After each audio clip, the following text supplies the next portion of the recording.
I'm Adam. I'm Dan. And we are going to review Blade Runner 2049 again. Yeah. Because we actually filmed this a few weeks ago, actually, because we saw Blade Runner when it first came out. Yeah, like the first week it came out. And we ended up filming it a week later. Or actually 2 weeks later because I was sick. Yeah. And then we ended up filming it. I edited it, and then I took the edit version from the software and I rendered it. And then after I rendered it, I deleted the original video. And then when I went to go upload the rendered video to YouTube, that video file ended up being corrupted for some reason or another.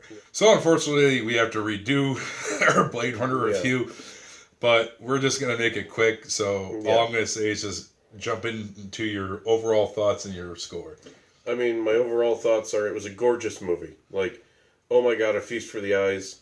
One of the movies that, like, I know they used CGI, and, like, you know, obviously more than the first one, considering when the first one came out. Yeah. But they blended it so well. I'm not saying you can't tell, but I'm saying it looks like it fits in that world that they have. And, like, the acting is really good. You know, there's a few spots that are a little, that don't work as well. The villains, the villain Jared Leto is not in the movie very much. He's played a little weird, but it's Jared Leto at this point. It's Jared Leto, so you expect him to be weird. Yeah, this is his MO these days. It's basically like they just decided to cast Jared Leto because they needed Jared Leto. I don't know. Yeah. Like, I don't know. Like, I mean, he had some interesting dialogue. It wasn't the most compelling villain. And then the actual, like, the main villain woman that we interact with for most of the movie is okay, but kind of forgettable. Yeah. But yeah, most of the movie is not forgettable at all. Like, Ryan Gosling is great in the movie. His love interest hologram woman is actually pretty good. And the writing is good, and the world building, like, that's the big thing that I loved about this movie. Like, it sets up even more outside the city than we see in the first one, and it shows you, like, the way the world works, and that stuff was fascinating and so cool to look at, and I loved that a lot. And I believe I gave it an 8 out of 10. What did I give it? Or what you gave it. Yeah. So that's still what I'm giving it. It's an awesome movie. It's probably out of theaters at this point, but if you get a chance at a discount theater or any chance to see it in theaters, please do. It's absolutely the sort of thing you want to spend the money on. Yeah. My overall thoughts are pretty much exactly like yours. Yeah. It's a beautiful film. Ryan Gosling is great in it. Harrison Ford is great in it. There's no bad spot with the acting. All the performances are really good. Like I said, like you mentioned, the only performance that kind of sticks out is kind of iffy is Jared Leto's performance, because it's like he's playing a bad guy, but he's not really a bad guy. He's just crazy. He's just crazy. Like he's the guy who runs the company that makes the replicants, and you get his philosophy, you get what he wants.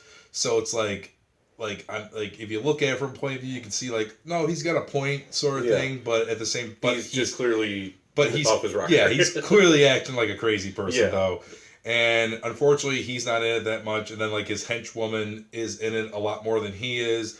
And even with her, like, she gives a fine performance, but it's not like there's no Rutger Hauer character in this movie. Yeah. Like that's the only bad thing I would say about the movie, is the fact that, like, there was no big baddie, you know, for Ryan Gosling or for us to, like, worry about. It's the whole movie, we're essentially following Ryan Gosling as he's on this mission, and like you said, like, the special effects are fucking gorgeous. Like, if this does not win special effects, like, at the Oscars next year, like, I don't know what could beat it. Maybe Star Wars, but, like, Star Wars isn't going to be able to blend the CGI with the practical, you know, nearly as well as this film does. The only negatives that I could see anyone having a problem with is, one is that, like, the movie does end with some questions left unanswered, which it didn't bother me a lot. Because that's Blade Runner, honestly. Yeah, it didn't bother me a lot. It's like, well, like, if they do make a sequel, I'm sure that's what they will explore. But if they don't, it's still fine the way it ends. The other thing I will say is the fact that the length of the film. That's my only really big complaint about the movie, is it's like 10 minutes shy of 3 hours, and, like, There are parts of this movie, like every scene is crucial. Like like there's no scene that like is just there for filler. Like every scene is crucial for you. Like every piece of dialogue is crucial for the film. It's just that some of the scenes I think could have been shortened down a little bit. Yeah. So the film unfortunately does drag a little bit, but only a little. Only a little bit. I was still, it still held my attention. I was still intrigued by it. I was still interested in it. Harrison Ford does not show up until like the 2-hour mark in the movie, so that might irk some people. For me, I didn't care because I'm just looking at grumpy Harrison Ford. Well, yeah, and I mean, plus, like, they did a good job of establishing very early on, it's not his movie. No, it's not. It's Ryan Gosling's movie is what this is about. So. And I like the aspect of he's a replicant, but who is suppressing the ideas of wanting more, wanting to be human, but you see his struggles throughout the movie. That was very good.